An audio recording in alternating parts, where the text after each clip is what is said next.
Welcome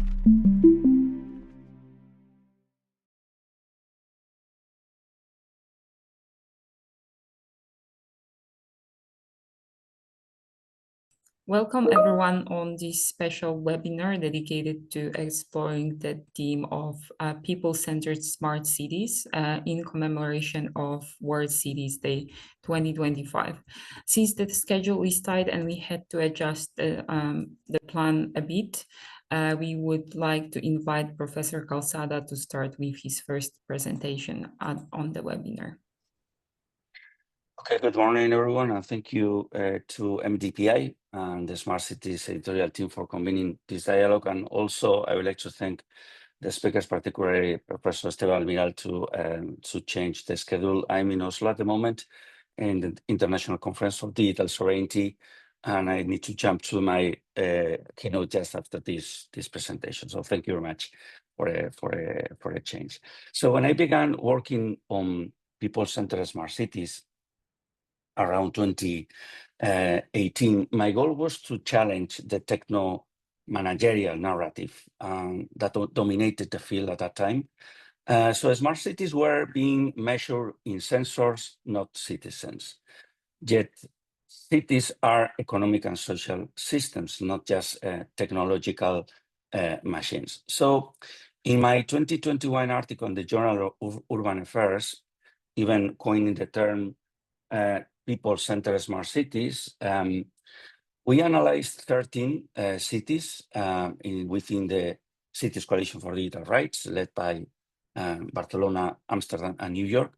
And it showed that digital rights are the precondition for any inclusive, and I'm going to underline the word inclusive, and democratic urban digital transition.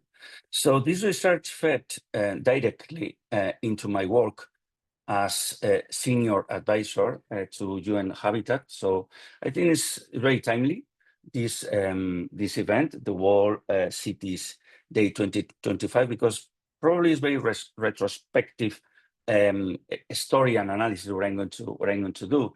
Because at that time, when I was senior advisor in the UN Habitat, helping to articulate this term and this notion of people-centered smart cities policy framework, I connected academic insights, as you are seeing on the slide, with practice in cities across the world.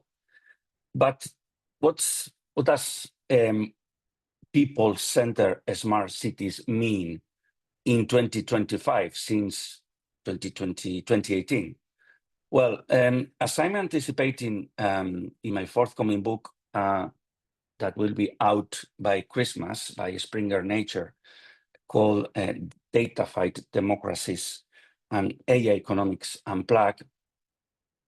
There are three main structural transformations that are reshaping in my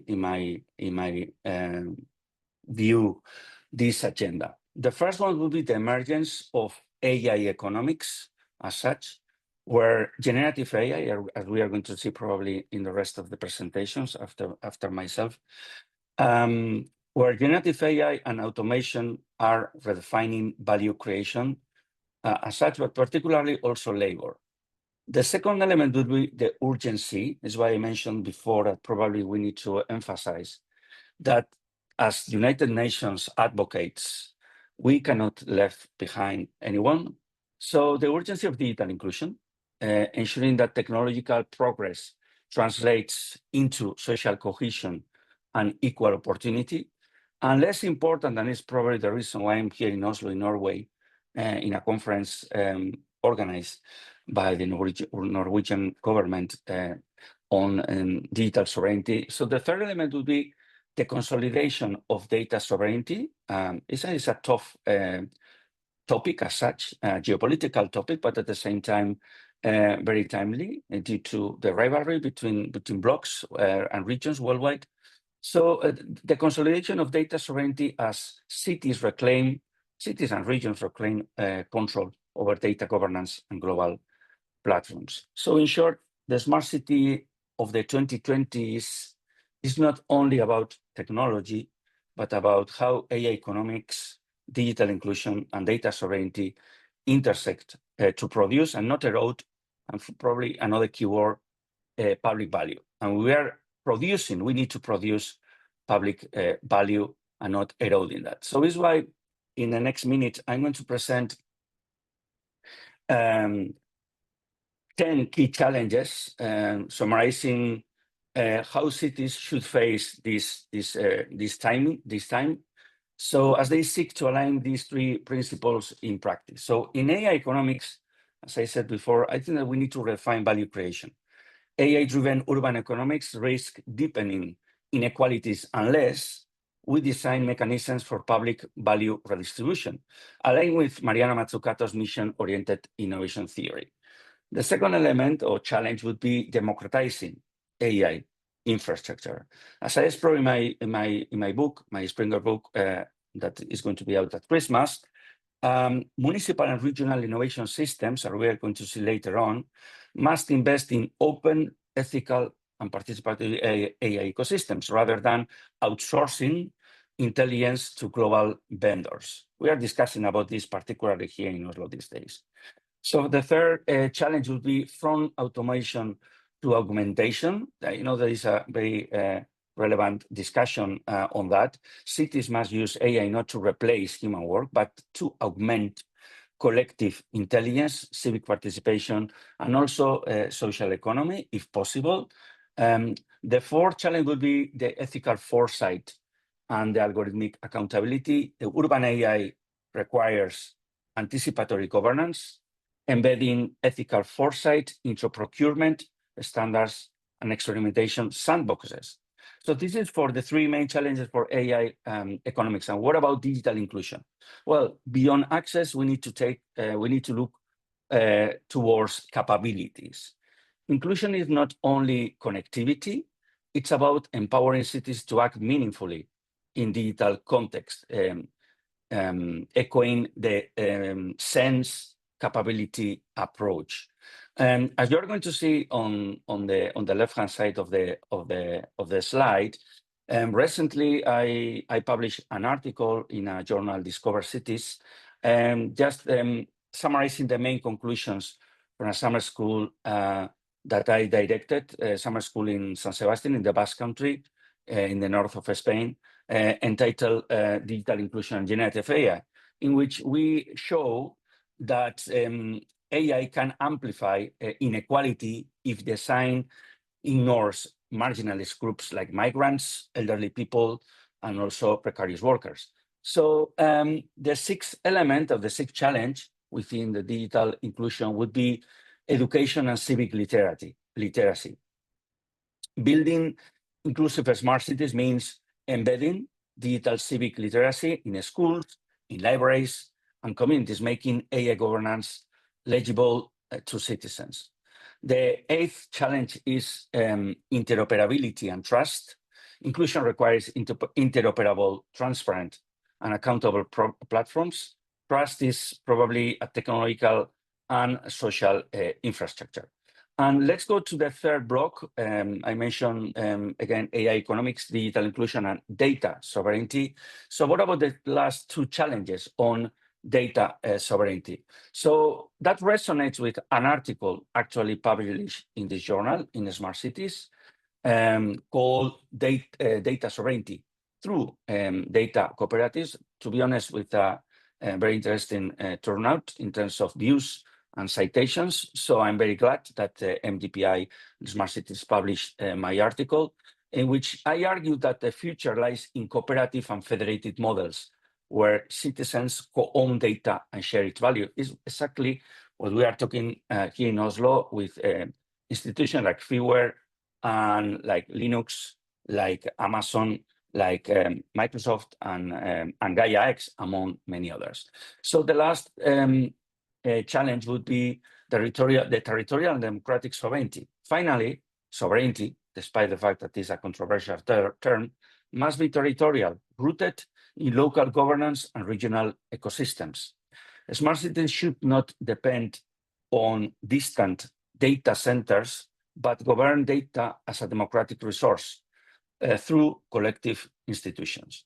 So together, these 10 challenges, in a nutshell, show that the next frontier, probably, of the people-centered smart city is, as I said at the beginning of my presentation, is not any longer technological only, but a political and economic, a question of who owns, governs, and benefits from urban data and intelligence. So let me conclude with 4 takeaways that connect these challenges into a forward-looking vision. So in this sense, I would like to also announce another collective. It's important to work in collective terms in publishing as well. So with a book that is going to be out just in, let's say, in a week by Edward Elgar, Multidisciplinary Movements in AI, with another 3 European colleagues. So we, in this book also, we analyze the following 4 takeaways. The first one is the AI economics must serve the public good. We need a new political economy of AI that values care, inclusion, and local innovation, not only efficiency and productivity. Cities should lead in setting these rules. Again, the second point, digital inclusion, as a foundational element of this legitimacy.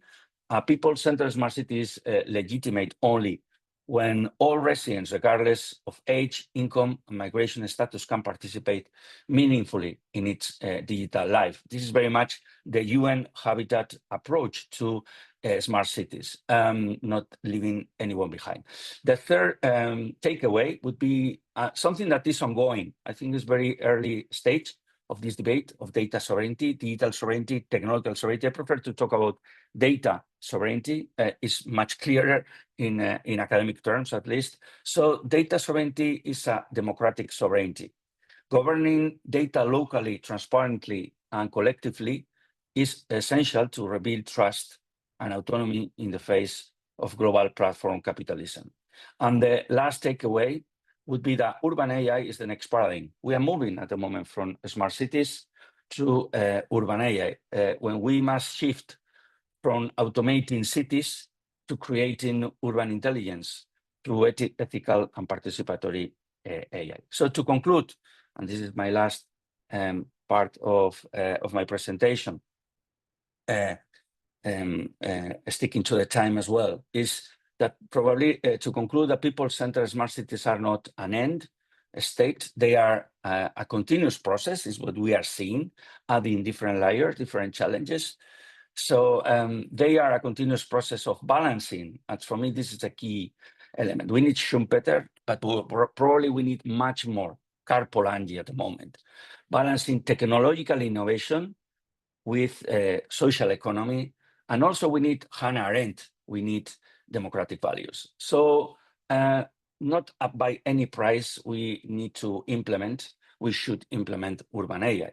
As AI reshapes urban economy, as digital inclusion deepens divides, and as data becomes the new site of sovereignty, our task, and probably I would like to share this with my colleagues on the table, our task is to ensure that cities remain spaces of agency, particularly agency, dignity, and collective intelligence. So thank you very much for your attention and for giving the chance to present an update of my ongoing research.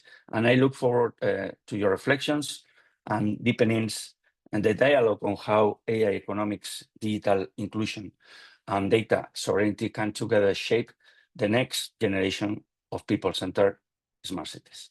Thank you. Thank you very much for joining us and your presentation.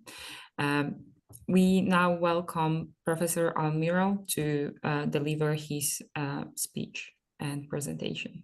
Good morning, everybody, and thank you, MDPI, for the opportunity to present here. This is a work that we also will be presented in Smart City Expo. Smart City Expo is coming next week. As you know, it's the first conference on smart cities. We have around 25,000 attendees that will come next week.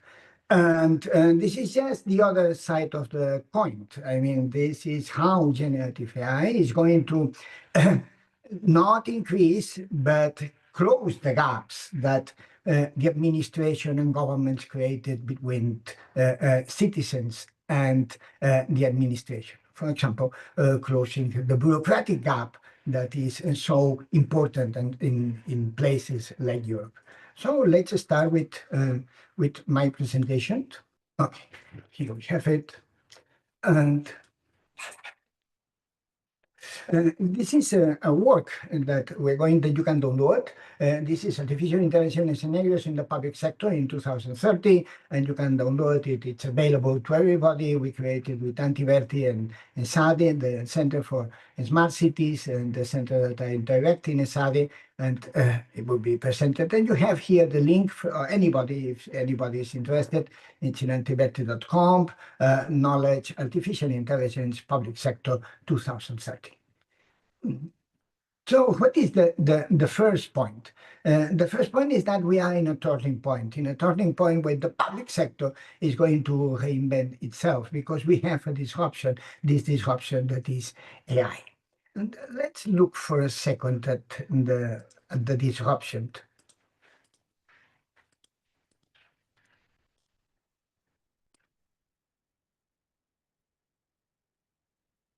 The disruption is the adoption. The adoption, many times we think that the adoption of AI, it's a technological phenomenon, but it's not a technological phenomenon. It's a social phenomenon that depending which society you adopt faster or slower. And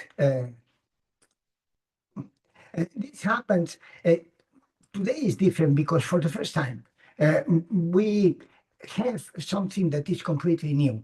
Things that could only be done by humans. Now, for the first time, can be done not only by humans, but also by systems. And we have to benefit and take advantage of all this. And how is this whole? The first incarnation of that is chatbots in cities. And chatbots in cities, we have divided into three different levels. One level where chatbots are internal assistants, as you can see upper. The second one that are information assistants, where they give information, they provide information to the general public, breaching this bureaucratic divide that the administration and governments created with people because they talk the language, they work 24/7, and they talk in a plain language, explaining whatever. And the third one, the one that is probably more interesting, is that it's an interaction channel, a new channel where they can do all the operations that were complicated to do with the administration. And in cities, we have more disruptions. It's not only about chatbots.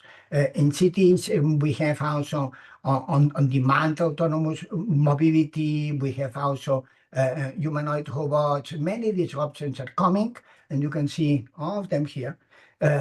But we are not going to talk about this, but we have to take into account that these disruptions are also pretty important for cities.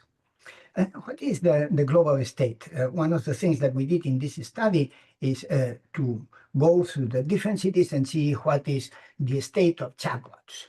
And again, we divided these chatbots that we analyzed in all cities. We divided in four categories. In one category was agents that, one second here.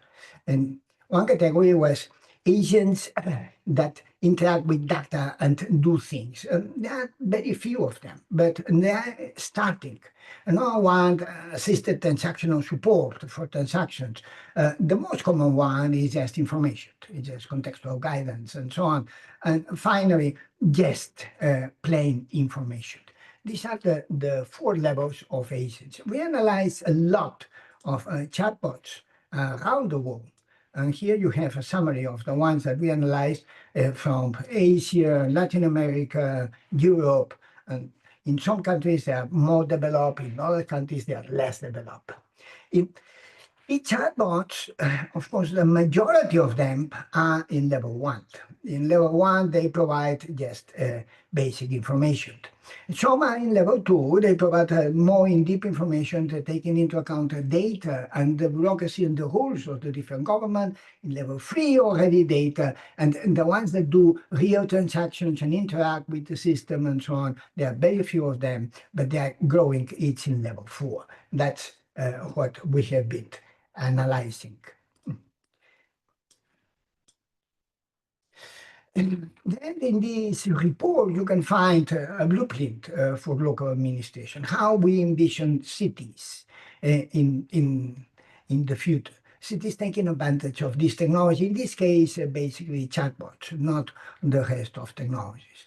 And we created three scenarios, a disruptive scenario, a conservative scenario, and a systemic scenario, where cities can walk through the different scenarios, implementing all this technology in different ways.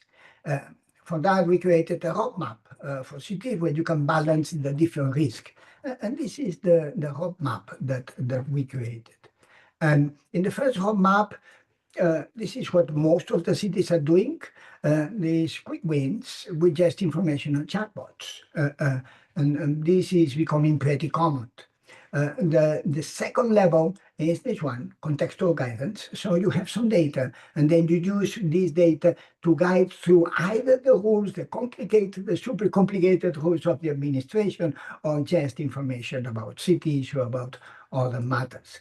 Then we have the stage 3, that are transactions. We have already some chatbots that allow citizens to do transactions inside the chatbot in natural language. And this is probably the most promising part, and this is the one that breaks this divide between bureaucracy and citizens, and puts the administration at the service of the citizens and not the citizens at the service of the administration that you many times find in Europe. And finally, the one that we envisioned that is not available, of course, but probably in the coming years we will see is this cognitive government, where things and transactions and applications will be easy to do, will be embedded, will be 24/7, 365, natural language, and will be a completely different kind of administration than the one that we have. This is the roadmap, and this roadmap, there is an important part in this roadmap. This cannot be done only by governments. This is an endeavor that has to be done with public, with private, and with citizens together. This is not a kind of environment, a kind of objective that can be done solely by government. It's a co-creation space. We have some ecosystems that we like pretty much, like Singapore, Taiwan, Shanghai, and so on, that they accelerated, and we see how they accelerated this transformation. Concretely, there are 6 cities that we like a lot, or that we think they are promising. In Europe is Tallinn, Helsinki, and Vienna. These are the ones that we like, and the ones that we like more are probably what is happening in Asia. In particular, in 2 Chinese cities, in Shenzhen, where you have a fully integrated government that it's beginning to be very close to the citizens, and where operations are easy to do, particularly if you compare to Europe, where things are extremely way too complicated. Or Hangzhou. Hangzhou is also a very interesting part, and also Seoul, which has exactly the same type of direction with a different type of governments. But these 6 cities are the ones that we believe are probably more interesting and more promising. This transition based on intelligent agents in chatbots is a systemic transition. It's not a transition that only the administration will do. All companies, all organizations are going to do with this transition. We are in a time where we have the agentic paradigm in IT. And this is a paradigm that will be pervasive to all organizations that we have in the world, not only citizens. And this means, like many other transformations, that we have to transform also the way that the administrations are organized. In a way, technology defines the organization. The state of a certain technology defines the potential communication that we have inside organizations, and defines the interactions, the possible interactions that you can have inside these organizations. This new technology will redefine all these kind of things. This is the hard part, particularly for the administrations, because the administrations are slower, not so responsive compared to the private sector that is way more responsive. But this is the road that we have to walk together. What are the implications for the public sector? I mean, the first implication is about service equity and inclusivity. It's something that the administration, it's hard for the administration to achieve this level of service that people demand, this 24 hours by 7, 365. This technology allows them to have this. The second one is the bureaucratic divide. The bureaucratic divide is one of the huge problems, particularly that we have in Europe, also in the US, to some extent in Asia, but in Europe it's a huge, huge problem. And this bureaucratic divide, this gap can finally be closed thanks to this technology. Then the complicated regulation that some countries put on themselves. Understanding this regulation is way beyond the capacity of many citizens and well beyond the willingness of normally all the citizens. Nobody wants to really dig down on this complicated regulation. This can be collapsed. Also, agentic capabilities. I mean, you don't have to understand the ins and outs of a certain administration. You just tell them what to do, and you can use the data that you have, that is your own data that they have, instead of sending the same data 20 times for doing the same thing, which is what happens normally. But also there is something that is more important, particularly in Europe. In Europe, we have a huge need to transform a public sector that is no longer at the service of the citizens, but is many times against the citizens. And transforming this design cannot be done internally. And this technological opportunity provides this gap, this window to transform this public sector into a modern, efficient public sector that is, once again, at the service of the citizens. What is the new GovTech? Well, we're talking about chatbots instead of webs. We will be talking about instant resolution, why things that are only information have to take weeks, months in an administration. They can take milliseconds like in any normal private company. We're going to be talking about humans plus agents, this cooperation between humans plus agents. And basically, we're going to talk about how we can solve this huge bureaucratic divide that is one of the biggest problems that we have in Europe. So that's the future, and that's what the report is about. We'll be happy you want to download it. This is the ones that created the report in Sadia and Antiverti. It's a close collaboration to produce this report. Thank you so much. Thank you very much, Professor. I know that you're short on time, but there is a question directed to you on the chat. So do you have a moment to respond? Sure.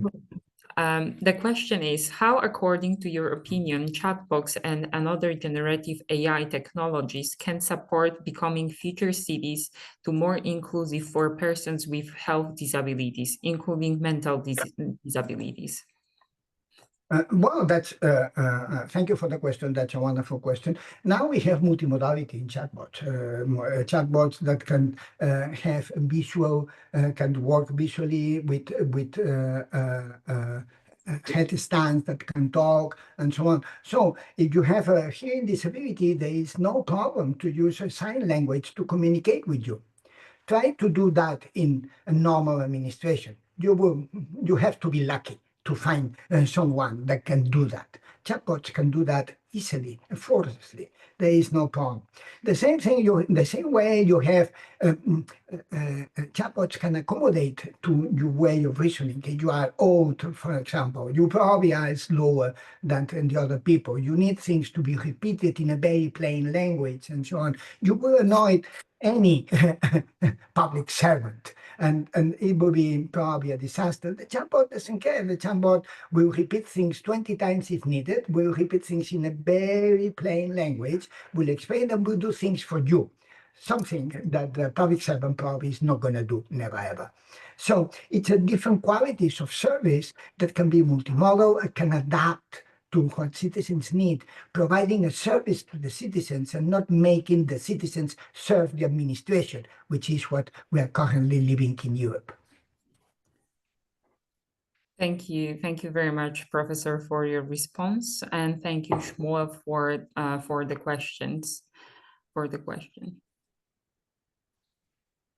Well, if there are no more questions for now, thank you very much for your presentation and for your time. Now we will continue with our program, and we will proceed with the short introduction of MDPI. I'm sorry, I realized I was muted. So let's start with the introduction to MDPI, that is a pioneer in open access publishing, founded in 1996 with a headquarters in Basel, Switzerland. Our mission is to promote open scientific exchange across all fields, and today we manage nearly 500 journals. All are peer-reviewed, and our work is supported by a network of almost 300,000 academic experts worldwide who help us to ensure quality and integrity in publishing. Here are the two MDPI journals related to the webinars theme. The first one is a Smart Cities, an international peer-reviewed open access journal focusing on the science and technology behind smart cities. It is published every 2 months and has an affiliation with the International Council for Research and Innovation in Building and Construction. The second one, Applied Sciences, an international peer-reviewed open access journal that publishes research across all areas of applied natural sciences, and it is released twice a month.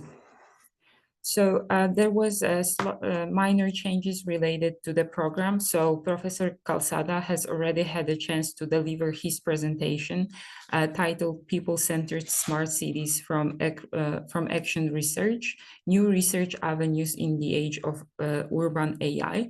We also had a chance to hear more about disrupting cities presented by Professor Almiral. And the third topic, leveraging local digital twins real-time IoT and Cityverse for sustainable growth, will be introduced by Dr. Gerard right after my presentation.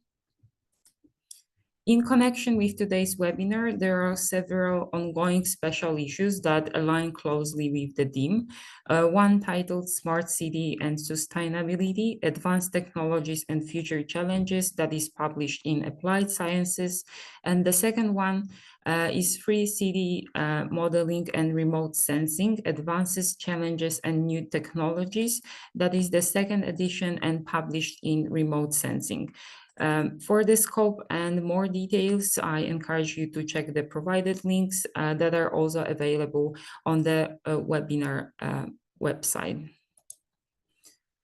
So a bit of introduction of our today's speaker, since the schedule was tight and we were short on time regarding to the presentation. Professor Almiral serves as a full professor at ESADE and a doctor of the Center for Innovation in Cities. He has lectured in several universities, including Purdue, Berkeley, UPF, UPC. With mixed background in management science and AI, he is passionate about the intersection between digital technologies and innovation, particularly in smart cities, where he has been involved for more than a decade with Smart City Expo, the World Bank, and many more European projects. So his research has been published in major scientific journals, and he's also a frequent press contributor and a speaker. Professor Calzada, accredited full professor in interdisciplinary AI economics, social sciences, and humanities, and an established researcher.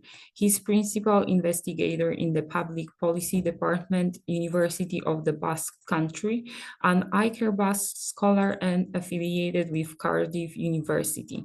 Since 2022, he has been a Fulbright Scholar in California, collaborating with the Decentralization Research Center, and he has also previously served as a senior scientist at the University of Oxford, the European Commission's Joint Research Center, and UN Habitat, and has held positions in 14 different universities, including ones in UK, USA, Belgium, Italy, and Spain.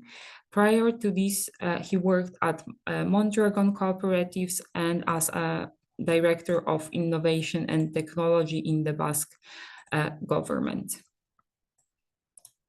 And the last speaker of today's webinar, Dr. Jara, a Chief Scientific Officer at Libellium and Technical Director of the EU Local Digital Twin Toolbox. He has introduced fewer and data-driven digital twin technologies in over 50 cities worldwide, leading EU projects in sustainability, AI, and smart city innovation. Antonio chairs the IEEE 2510 standard for data quality and serves on editorial boards of several MDPI journals, including Sensors and Smart Cities. His research and innovation focus on environmental intelligence, trustworthy AI, and interoperable data spaces.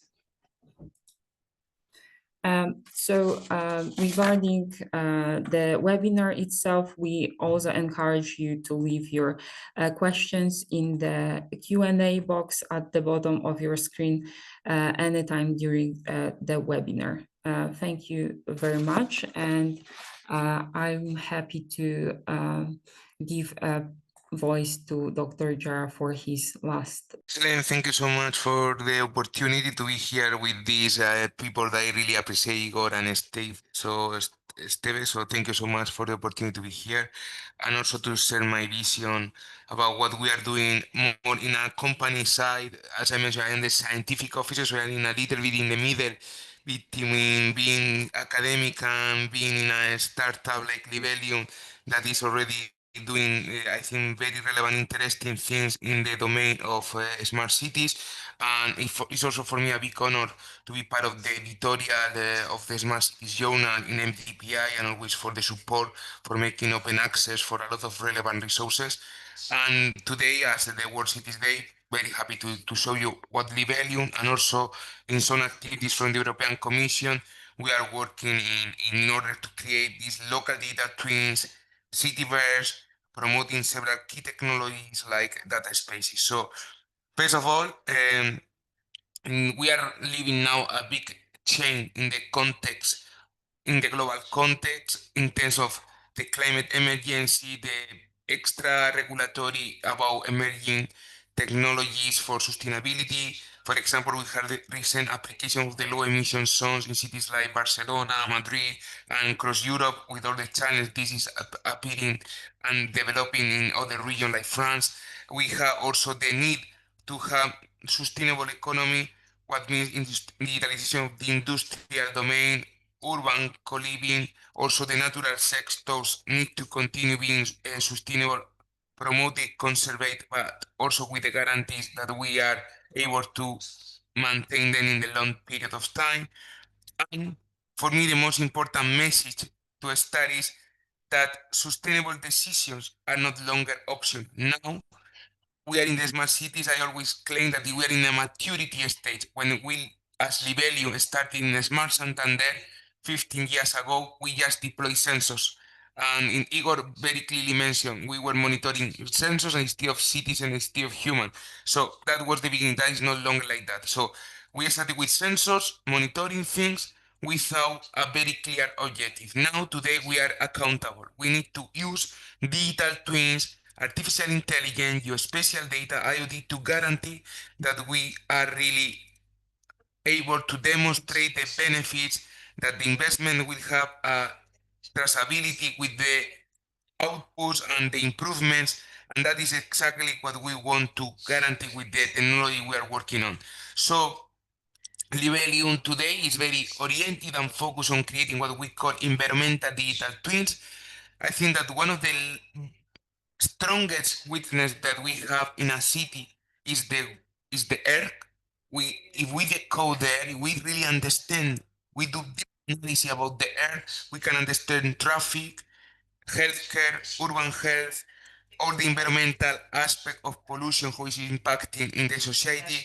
We can understand how much pollution is coming from industry, from mobility, from different investment that are making more sustainable the city. So at the end of the day, just decoding there, just understanding there, we can get a lot of benefits for different domains. We don't focus only on air, we have also water, energy efficiency, people counting the decoding RF signals, as I mentioned, mobility. So this may be very focused and very oriented to integrate IoT, AI, and spatial data, and of course, with a strongest focus in accuracy, in data accuracy and certification to guarantee that any decision that we make based on these digital twins are really accountable, traceable, affordable, and we apply the right due diligence.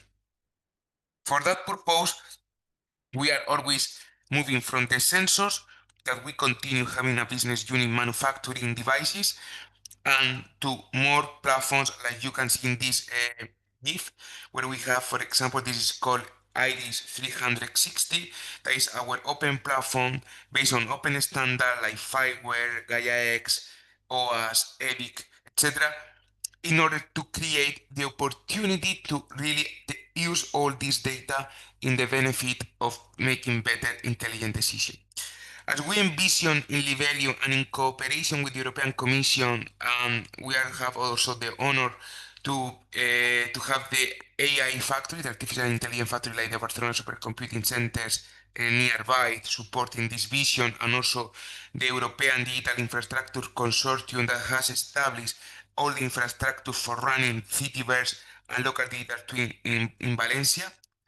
So beyond these AI factories and EDIC that for me are the basis of making this vision possible, this is what, as we understand that the platforms for smart cities are evolving. We started in Libelium, where we were specialized in device management. We focused a lot in obtaining data, managing devices, guarantee that devices stay connected 24/7, because there is nothing more ugly than a sensor that is not providing a continuous line of data and you have some gap of data. So first challenge and already satisfied is to guarantee high security, scalability, and device management to offer reliable connectivity and reliable data provisioning. Second level, where I have also the honor to be a part of the board of directors and one of the main evangelists is Fireware, that was also mentioned by Igor before, like all the initiatives that they were doing around smart cities using Fireware. So Fireware, that we're also in the good news, because now Fireware is becoming part of the Linux organization, so making much more global, this initial European initiative becoming now global, together with Linux Foundation, is the data management context, understanding the right value of data in different situations, making accessibility to this data with APIs that simplify the access, and for that was created together with Fireware and OAS, what is called minimal interoperable mechanism. What, as I used to say, the English in 1,000 words, the English that allow all of us to interoperate, to exchange, to cooperate without major difficulties. So now, that was 10 years ago, already 12 years ago that Firewall was created. Now we are in a more evolution, because data, now we know how to manage, how to integrate what is called data governance, but now we need more data. And for more extra data, for example, in smart cities, it's very obvious the value of data like utilities, data from water consumption, energy consumption, data consumption for telecommunication suppliers can give us a lot of information about floating population in touristic destination, any challenge about houses being used for touristic purposes, any issues about overpopulation during specific events, any also other channel like, for example, the floodings that we suffered in South Europe during the last year. So all this extra data that can be used for good and can be used for bad purposes, because at the end of the day, you know the water consumption of a house. You can know in a case of an alarm if someone was living there during the last 24 hours, but also you can use it for selling an alarm or to try to understand which houses are not being right now occupied by their owners for other purposes. And that is the big challenge of making all this data accessible. For that reason, we need data spaces as a kind of museum where you can expose very valuable arts, very valuable assets in a very safe condition. I call it the Mona Lisa concept that you can offer and present in the Louvre Museum that unfortunately now looks less safer than expected. But the Louvre Museum, you can expose the Mona Lisa, the most expensive and valuable painting today, with the guarantees that you have all the surveillance, cameras, access control, security to guarantee that it can be consumed without putting into risk this part of this piece of art, of this asset. Similar for data space, how to expose with all the guarantees, control, sovereignty to guarantee that this is not being used for a purpose that was not originally defined. Like, for example, as I mentioned, the water consumption is not used for identifying houses without people living to sell then alarms, and is used really for monitoring floating population, for identifying in case of any disaster warehouses were occupied, like the floodings that we suffered last year in Valencia. So these kind of data spaces are enabling new kind of access to data, and we need to put this data into action. And for that, we are building together with the support of the European Commission, the European Union Local Data Twin Toolbox. That is an initiative that we are running together with NUNSIS, a Spanish company, in order to build and as I mentioned, granted by the European Commission, to build a toolbox that allow every city to start exploiting all this data and making sense of all the information they have, exploring different use case and scenario. Use case like low emission zone, like what is the impact of benefit in urban health of different investment, and of course, because one image is much more valuable than 1,000 words, we are using and promoting also what is called the cityverse, the new way to live, understand, and experience the city, to experience these outcomes from these digital twins in order to facilitate the communication, to facilitate the decision making. So for that, in Libelium, we are very focused on promoting semantic vision of enabling a smart data model and ontologies to enable this cross-layer data exchange and data integration, moving not only for IoT, supporting also other information system and other data sources. For example, today, drones, satellite images. For example, we had the initiative in Europe called Destination Earth with thousands of assets focused on satellite data that can bring a lot of value for our cities, all this data integration in order to create these analytics, and finally enable all this AI on demand with all the big growth of the AI as a new paradigm in our society. So we also simplify the data space access. Right now, Libelium is supporting access to data space based on Eclipse, like Simple, also the platform for tourist destination, like Deploy Tour in Europe. We are working with different data spaces and leading different data spaces thanks to the Spanish government support from the SEDIA, like geospace data for integrating geospatial and satellite data for smart cities, also the local digital twins and data spaces interconnection, and of course all this under the umbrella of European Commission with other big initiatives like data space for the more sustainable cities and community, where we are building those two data spaces, one for floodings led by San Javier together with the city of Valencia, Donegal, Oslo, and other for urban heat islands led by the city of Cartagena together with Taranto and Naples. So these data spaces, at the end of the day, for me, as I used to say, the simile of this is like video games. You can introduce a new disk, a new connector, and it will bring more application service data to make much more useful your city, because you can exploit this extra access to data and this extra data access to service to understand better how your city is performing. Again, very focused on the accountability, auditability, the compliance, the accuracy as a very important aspect to make this useful, and of course practical for all the investment that we are working on. As I mentioned, smart cities have reached the maturity now, are not longer proof of concept or are not longer investment without a clear ambition. Now we need to guarantee that they really help us to do that. In data spaces, as I mentioned, we are collaborating with a big European ecosystem in order to integrate these different data spaces and data access.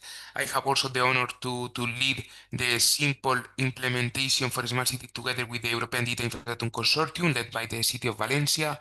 The honor to be evangelist and member of Gaia X and working on different like this data space together with Delta DAO in Sense project using Gaia X standard. Of course, in Spain, we have ByData, that is the International Data Space Association cluster, where we are also working.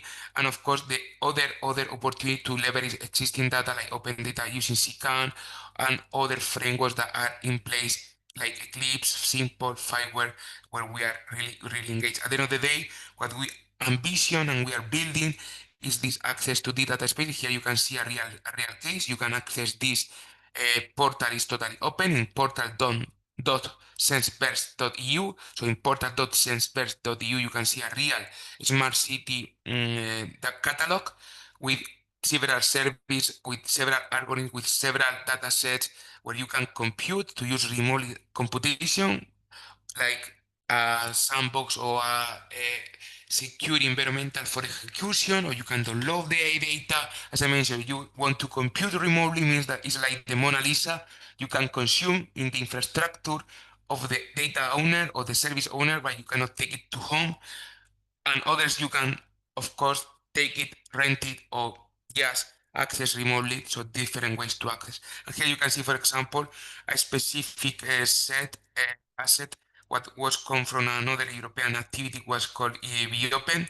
That is the smart data models using Libelium sensors with other companies. And here it's very beautiful to see also the value chain. A company DunavNet in Serbia is able to create an extra benefit of service on top of data coming from a sensor from Libelium with this sensor ID that is able to create a high value data set that is the access to some weather data after processing. So this is an example of value chain and access to data.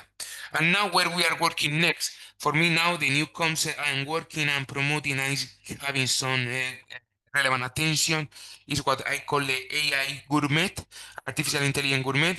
We are very lucky in Spain because I always say fast food, McDonald's, Burger King, Kentucky Fried Chicken, all these huge and very profitable restaurants, food chains are more kind of American, Chinese restaurant, etc. However, the best chef in the world on average are coming from France, Spain. Now we have David Munoz, the best chef in the world. We have been working with several chains in Basque Country and other regions in Spain, as I mentioned, other neighbors like France, where we have what is called gourmet cuisine, the best real value for something that is made with the best ingredients, very specialized, very strong value proposition, not only $20 menu, more really bringing the accuracy, the experience, the fiability.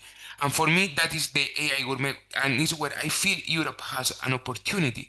Is the specialization, because when we are building for industrial domains, for example, I'm building the generative AI for several projects like the Cartagena Smart City, also for the Alhambra, that is one of the most important monuments and is one of the areas where we are receiving much more visitors in Spain. So building an generative AI model for the Alhambra, I don't want any kind of hallucination. I don't want to have any challenge in terms of fiability, accuracy, or that could be cheat for any kind of hacking. So for that, I need this specialization, I need to use all the documents, unofficial documents using RAG in order to integrate all the what is called the notebooks from the Alhambra.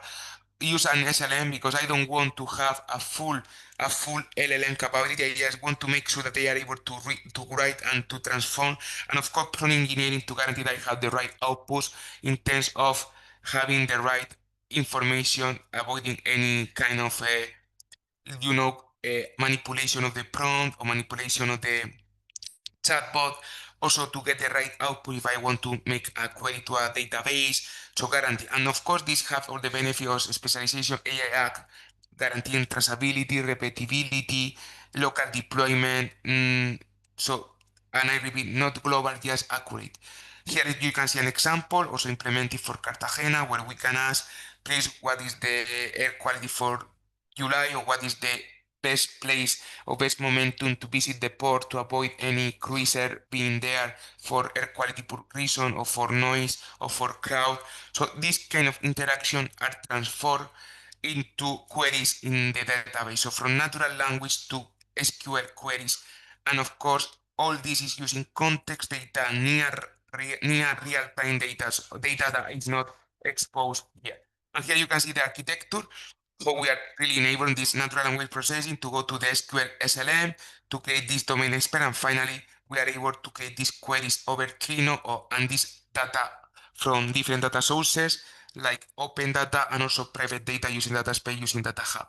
And the last point is the local digital twins, where we are building this resilient, connected, and data-driven collaboration, that we are creating this toolbox that will be presented, and you are more than invited 4th of November in the Smart City Expo to see the demo and the release of the local data twin. But here you can see the different tools like data platform, AI notebooks. So data acquisition, here you can see entities of sensors observed by the manufacturer by Libelium, capacity to see every entity, also the capacity to create different, with Kubeflow and the AI notebook, different algorithms. Importing, you have also capacity to create use case and scenarios, different managers of data and integration of Python code or any code. You can edit and integrate with your existing editors for notebook like Jupyter Lab, RStudio, Visual Studio, etc.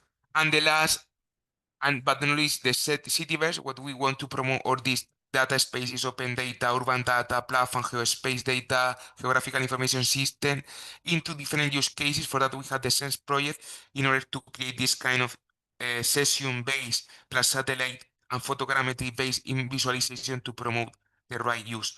So that is our vision: environmental digital twin to connect, empower, and transform, to integrate hardware as IoT, software, AI, and cloud, make much more robustness, simple to use, plug and play these uh, outcomes in order to have tangible results. As I mentioned, we are in a maturity where business and sustainability, not only in environmental but also in economical aspect, must be guaranteed in order to protect the planet. Domains we are working on, and it's not limited in smart cities, are urban health.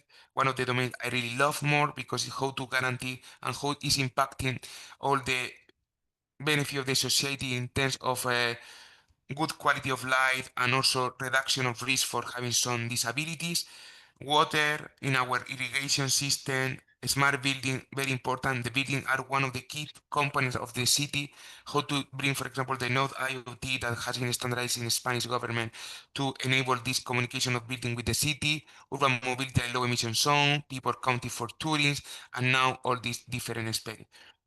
And experience from Libelium to inspire you very quickly are, for example, how we are monitoring the sustainability of cities about the right use of electrical vehicle chargers in Germany with Neon, how we are monitoring in Neon, the line smart city in Saudi Arabia, the impact of construction, all the aspect of the different dust and deserts, construction who are impacting in healthcare, and for that we're monitoring air quality and creating environmental digital twins. Also people flows monitoring and people counting for tourists, like cities like New York City or the low emission zone in Cartagena that was the first AI-based low emission zone right now running. and other digital twins like optimization of solid waste management in Castellón, or the environmental detective for energy supply like Spanish TSO, Red Eléctrica, and finally other nice digital twins that are being promoted and will be released next year, like the Alhambra Living Lab.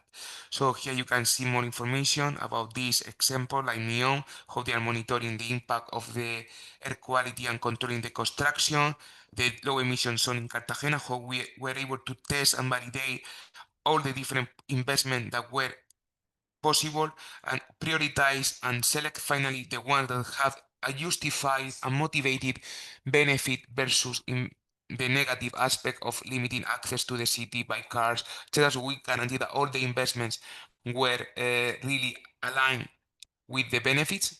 And this just received recently from the Ministry of Transport an award, and it's recognized as the one of the best experience and success cases using AI for designing a city. As I mentioned, people flow monitoring, and also counting and knowing to identify all the people flow and all the people capacities, and also the energy transmission for like the Spanish TSO to avoid blackouts, to understand how energy can be supplied from other sources like renewable energy like solar plants, it's photovoltaic, wind, etc. And that is all. So that is all from my side. Looking forward to continue working in these domains. And our roadmap is, as I mentioned, generative AI and new predictive model, AI gourmet, new vertical like port, logistics, mining, interactive international market to get like Saudi Arabia and beyond, and the introduction of digital twin and multi-agent and data spaces as a new way to guarantee all this capacity. So thank you so much for the opportunity again. And if you have any question, just drop me an email. Thank you very, very much for your presentation. We are now officially moving to Q&A questions. So this is the last moment to ask some if you have any. At the moment, we have one more question for Dr. Jara from Shmuel. The question is, what according to you impacts of a city's digitalization on life of poor and low socioeconomic groups of population of the cities? So first of all, Samuel, thank you so much for your question. I think at the end of the day, people, there is Jose Antonio Indiviela has a very nice index that is called attractiveness of cities, and how to attract talent. I highly recommend you to check for Jose Antonio Indiviela and his attractiveness of cities, because at the end of the day, the digitalization of cities like Dubai are making cities more attractive for talent investment, or cities like Barcelona, where Esteve Almiral is located, are making cities attractive. So I don't know if it's connected, because you make cities attractive, you make cities attractive, you are making cities much more relevant for socioeconomic and investment, for bringing much more talent. So for me, it's very connected, because digitalization at the end of the day is making attractiveness, as is very well identified by Ondiviela, and is bringing this extra value. Okay. Thank you.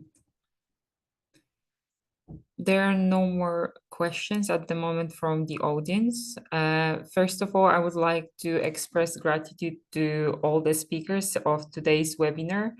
It was a pleasure to hear from you. I would also like to thank all the participants and encourage you to check our second part of the webinars that starts at 10 a.m. And also check the details and subscribe to all our other webinars. All the information is available on our website. So thank you very much for your participation. Thank you. Bye-bye. Thank you. So much. Bye-bye. Thank you, Esteve. Thank you, Antonio.